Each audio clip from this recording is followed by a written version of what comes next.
قائد-ए-आज़म मोहम्मद अली जिन्ना वो शख्स हैं जिन्होंने अपनी जान से भी ज़्यादा पाकिस्तान से मोहब्बत की। हालांकि उनको मालूम था कि अगर उन्होंने आराम ना किया तो जानलेवा बीमारी टीबी इनकी जान ले लेगी, लेकिन हिकमत अमली के तहत उन्होंने अपनी बीमारी को ना के छुपाई रखा, बल्कि आखिरी वक्त तक इस बीमारी से डट कर मुकाबला किया। लेकिन वक्त ने कायद के साथ आखिर में बहुत जुल्म रवा रखा। आखिरी वक्त में जब उन्हें अस्पताल पहुँचाया जा रहा था तो उनकी एम्बुलेंस ख़राब हो गई, जो कि 1 घंटे तक बेयारो मददगार सड़क पर खड़ी रही।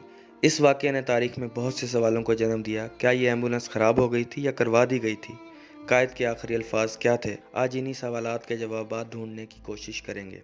हेक्टर बेलिटो अपनी किताब मोहम्मद अली जिन्ना में लिखते हैं कि 29 अगस्त को कायद की कुव्वत इरादी यकायक जवाब देती गई और उन्होंने कर्नल इलाही बख्श से कहा, आपको मालूम है, आप जब पहली बार ज़ियारत आए तो मेरी ख्वाहिश थी कि मैं ज़िंदा रहूं, लेकिन अब मुझे इस बात से कुछ फ़र्क नहीं पड़ता कि ज़िंदा रहूं या ना रहूं।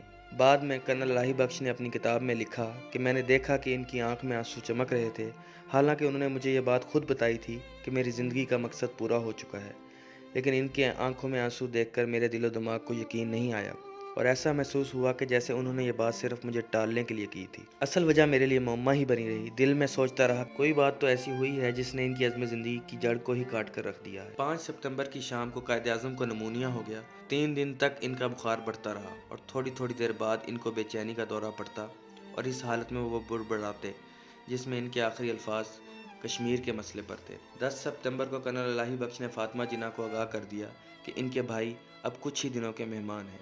दूसरे रोज़ कोयटा के हवाई अड्डे पर त्यारा उतरा जिसने कायद-ए-आज़म को कराची लेकर जाना था।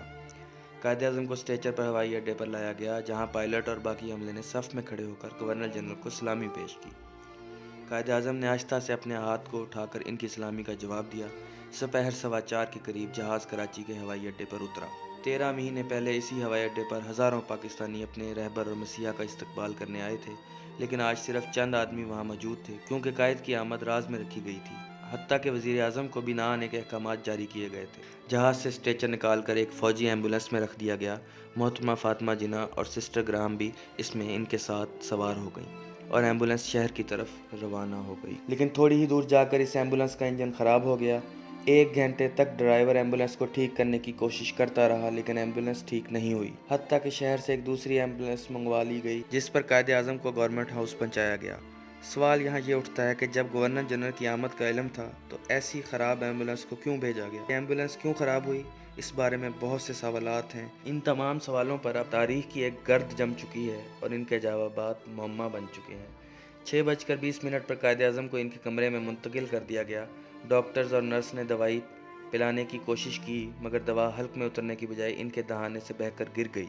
फिर डॉक्टर्स ने एक इंजेक्शन भी लगाना चाहा, लेकिन इनकी रगें बिल्कुल बेजान हो चुकी थीं। 9:45 पर डॉक्टर इलाही बख्श इनके करीब हुए और कहा, जनाब, हमने आपको ताकत का एक इंजेक्शन लगाया है, आप बिल्कुल ठीक हो जाएंगे। जिस पर कायद-ए-आज़म ने अपने सर को जंबिश दी और आखिरी दफ़ा इनकी आवाज़ सुनाई दी, नहीं, अब मैं नहीं बचूंगा।